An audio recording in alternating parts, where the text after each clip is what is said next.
Hola, hola, amigas y amigos de nuestra comuna. Al igual que ustedes, así lo supongo, preocupado por esta infame decisión que se anuncia, sin desmentidos todavía, de que el presidente Biden, que está a 50 días de entregar la presidencia de Estados Unidos, autorizó usar las armas de los misiles de largo alcance, ATACMS, para dirigirlos al territorio ruso, lo cual es no solamente una amenaza, es una acción de beligerancia que no se puede negar.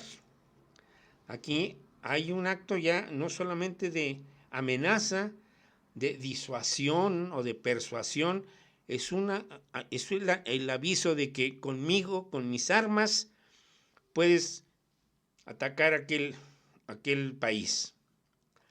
Y yo lo apruebo, y lo aprueban aquí en el Pentágono y la industria armamentística nacional, que todos los días suena la registradora, suena la registradora, suena la registradora. Y bueno, esto es preocupante, porque, confluyen dos situaciones que a mí siempre me han perturbado, y les voy a confesar y les voy a decir, a algunos no les va a sorprender, de mi reconocimiento, de mi afecto a Rusia y su cultura y su civilización, y ya. Y bueno, me doy cuenta porque hoy, ya desde ayer, empezaron las noticias, y las noticias con este giro, ¿no?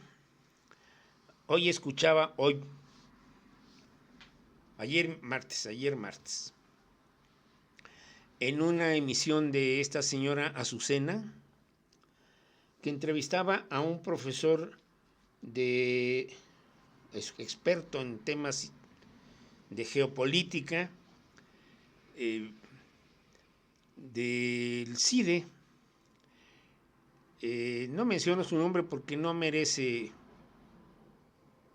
que yo lo diga, pero sí dijo, pues ahora hay que esperar que la amenaza de Putin no se concrete. Y yo me atreví a decirle, a ver, ¿cuál es la amenaza de Putin? A ver, señor, ¿cuál amenaza? La amenaza es decir, esto que están haciendo es ya una confrontación directa entre la OTAN y su patrón, que es Estados Unidos, contra Rusia. Y esto cambia todo la visión, el esquema y la estructura del conflicto, de un conflicto en el que estamos implicados Ucrania con la Federación Rusa.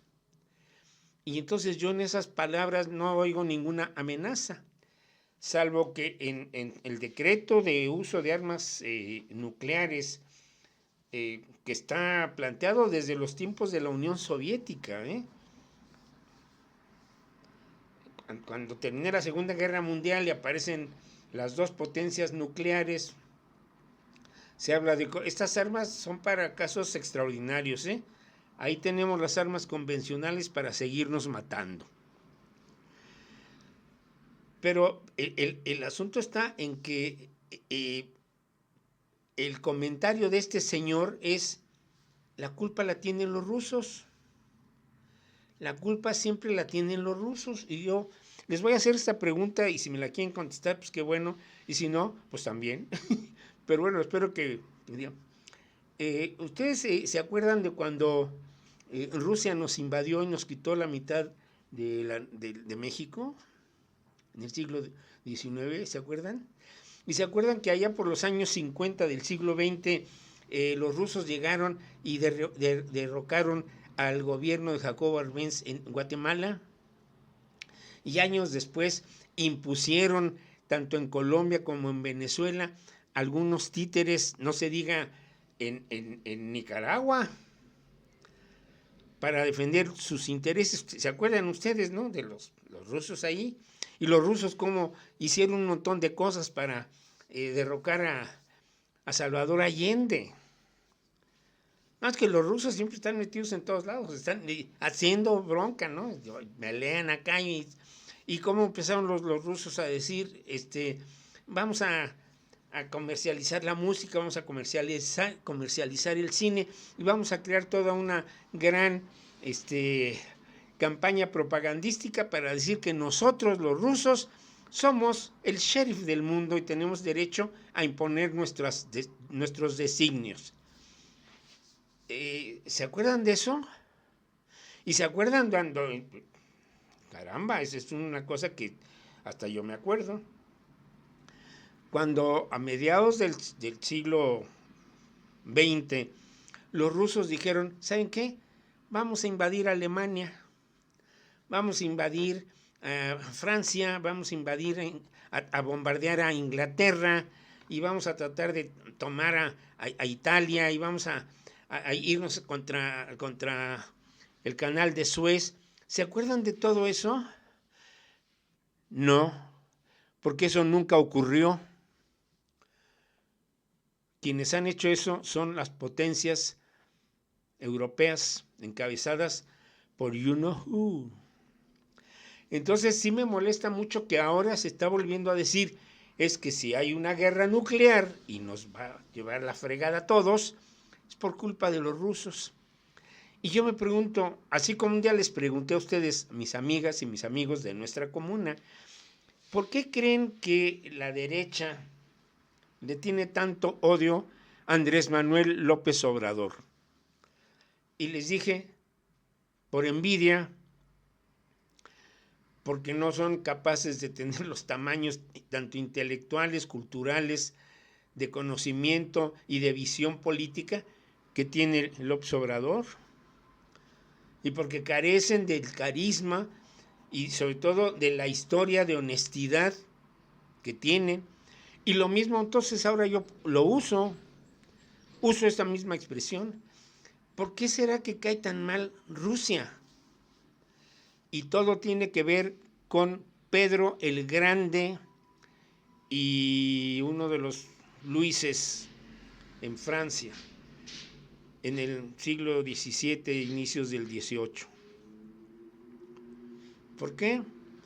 Porque Pedro el Grande decide crear una reorganización en todo lo que era ese gran país que es Rusia. Imagínense, Europa es de este tamaño y la Rusia, la Federación de Rusia es de este tamaño, y ahí hay un montón de cosas. Gas, petróleo, oro, minerales, plutonio, titanio, litio, todo hay ahí. Y siempre les ha molestado que ellos tienen tanto y nosotros acá arrejuntados como en la zona del Bajío aquí en México. Y siempre han dicho, bueno, ellos tienen estos grandes escritores, Dostoyevsky, Gogol, Pushkin, Tolstoy. Y nosotros sí, también, ¿no? Hay que reconocer, en Europa hay grandes literatos y grandes autores, pero no se comparan, ¿verdad? No se puede comparar un Alejandro Dumas con un Dostoyevsky.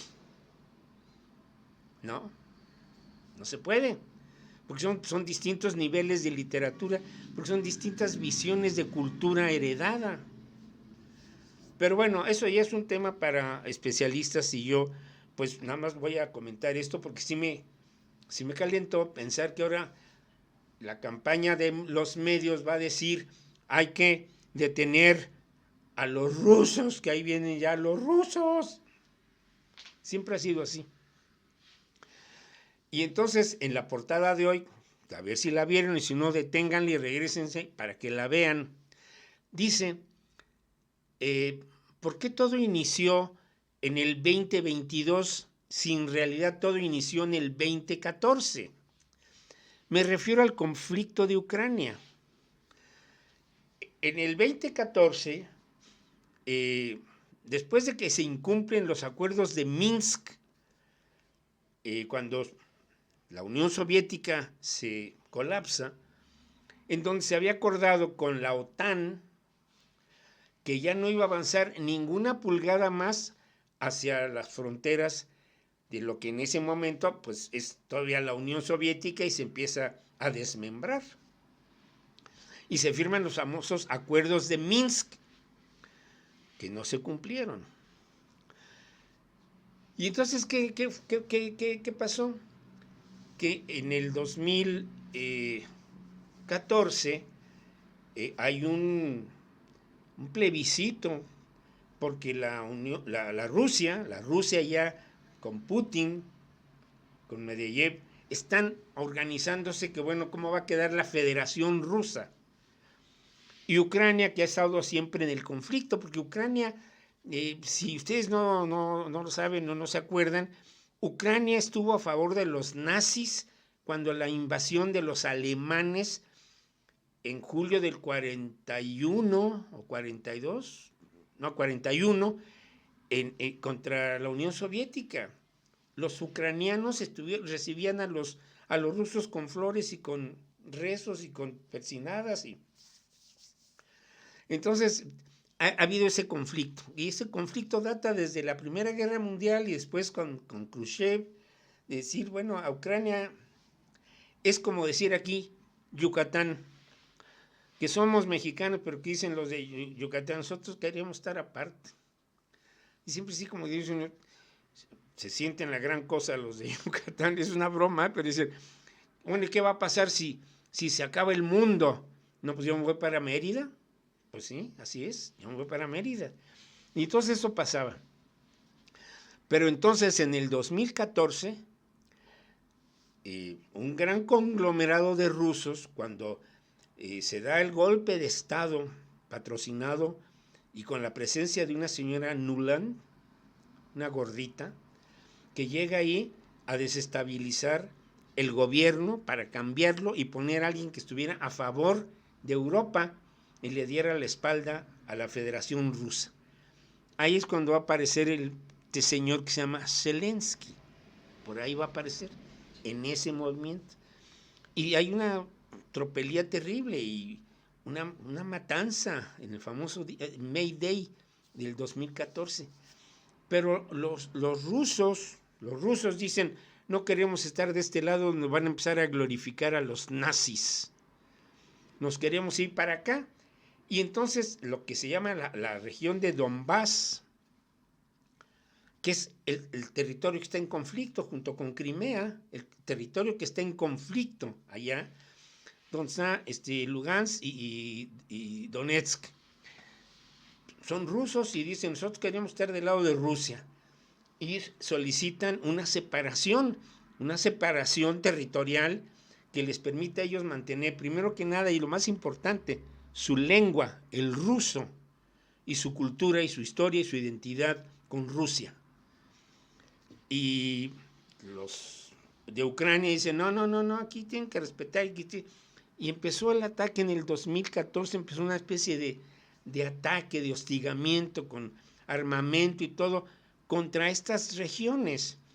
Piensen ustedes en España, que la gente de la región de Cataluña, Barcelona, Valencia, todo eso, donde hablan inclusive un dialecto que no es español, pero que bueno, hablan los dos, el español y los dialectos, el catalán, que dijeran, no, ¿saben qué? Nosotros queremos separarnos de España. Y ha habido intentos de separación y quiere que Barcelona y Cataluña sean otro país, pero no se ha logrado. Pero si ocurriera, ¿se imaginan ustedes a los españoles bombardeando Barcelona? No, ¿verdad? Ya pasó con la guerra civil, pero no ahora. Bueno, pues aquí decidieron, vamos a estar bombardeando, porque queremos someterlos. Y destruyeron muchas ciudades, Mariúpol y todas esas cosas. Y yo veía cuando esto empezó en el 22, mi hermano aún vivía. Y me acuerdo que le hablo y le digo, oye hermano, con esta situación que estuvo incitando Estados Unidos, ¿no? No, que ya vienen los rusos, que ya vienen los rusos, que hay que prepararse porque ya vienen los rusos, que la OTAN se prepare porque ya vienen los rusos. Y llegaron los rusos a defender a esos rusos de la región de Donbass. A eso fueron. Oigan, aquí, ustedes se quedan allá, ustedes quédense allá, no, ya hagan lo que quieran, pero aquí no nos estén martirizando. Ellos quieren ser rusos y son rusos de origen, y aquí los queremos. Pero aquí ellos dijeron no, se hicieron las víctimas, convocaron a la OTAN, o a la OTAN, y apareció you know who, y empezaron a repartir millones de millones de millones de millones de millones de millones de miles de millones de dólares para apoyar al mequetrefe de Zelensky. Y no ha hecho nada.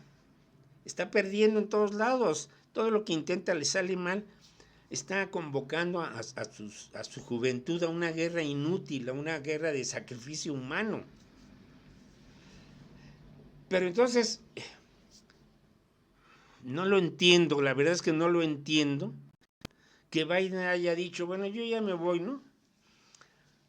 Yo ya me voy al puerto, donde... Bueno, pero a lo mejor en inglés, ¿no? Así lo quiso decir Biden. Pero ahí les dejo esta autorización, ándele pues que Ucrania, pues a ver cómo les parte algo. Y yo ya me voy. Y estamos en ese momento. Y entre chiste, farsa, broma, pero la realidad es esta, ¿no? Rusia no invadió a Ucrania. Rusia llegó a la zona de Donbass, que es una zona limítrofe, y ahí ubicó sus tropas para defender los ataques de los ucranianos contra las regiones de Donbass y Lugansk. Eso es a lo que está ahí. Y mucha gente dice, bueno, si Rusia es tan poderosa, ¿por qué no va y les da en la torre ya a los de allá? Porque no es lo que quiere. Rusia no quiere esa guerra. Rusia está defendiendo una población que le pertenece, que se identifica con ellos, que es los rusos de la región de Donbass y de Crimea. Todo se hizo en plebiscito, en una votación, pero ya saben ustedes, los disque amos de la democracia dicen, no, esas elecciones no cuentan. Cuentan las elecciones cuando ganan los míos. Cuando pierden los míos, no cuentan. Y eso pasó. Y entonces estamos ahorita en ese momento. Es un momento complicado porque pues es un tema que me ha interesado y porque lo aprendí de mi abuelo, mi hermano y yo lo aprendimos de mi abuelo. Todo empieza con un incidente. Asesinan a Francisco Fernando en Sarajevo y Austria le declara la guerra a Serbia. Serbia se asocia con Rusia, Alemania con Austria, Francia e Inglaterra con Rusia, y empiezan a hacer todo eso y se desata la Primera Guerra Mundial. La Segunda Guerra Mundial, un incidente en el corredor de Danzig, en Polonia. Después de que había habido expansión alemana, pero sin guerra. La anexión de Austria, las Sudetes de Checoslovaquia. Y entonces, un incidente aquí con Polonia, manden las tropas. Empiezan las tropas y empiezan los acuerdos y las declaraciones de guerra de estos con el otro, y que tú me ayudas por este lado y yo te ayudo de este lado. Y se hizo la Segunda Guerra Mundial, que fue una catástrofe terrible, porque se sumaron también en la zona del Pacífico los japoneses, Filipinas y Australia y Nueva Zelanda. Un desastre. Pero ahora hay armas nucleares, que en ese entonces no. Y ya esto se le atribuye a Albert Einstein. Yo no sé cómo será la Tercera Guerra Mundial y qué armas se usarán. Estoy tratando de citar así lo que recuerdo, que se le atribuye a Albert Einstein. Yo no sé cómo van a ser las armas de la Segunda Guerra Mundial, de la Tercera Guerra Mundial, la tercera. Pero si eso ocurre, la cuarta va a ser con piedras y con palos, porque no habrá quedado nada. Bueno, amigos, ya me voy. Se portan bien, estemos atentos. Esto nos perturba. Decía hoy esta señora, pues está muy lejos. Y eso piensan, el sufrimiento que puede pasarle a Europa, que se asocia con toda la zona del Medio Oriente, Turquía. Va a ser una cosa terrible. Ahí va a estar implicado posiblemente China.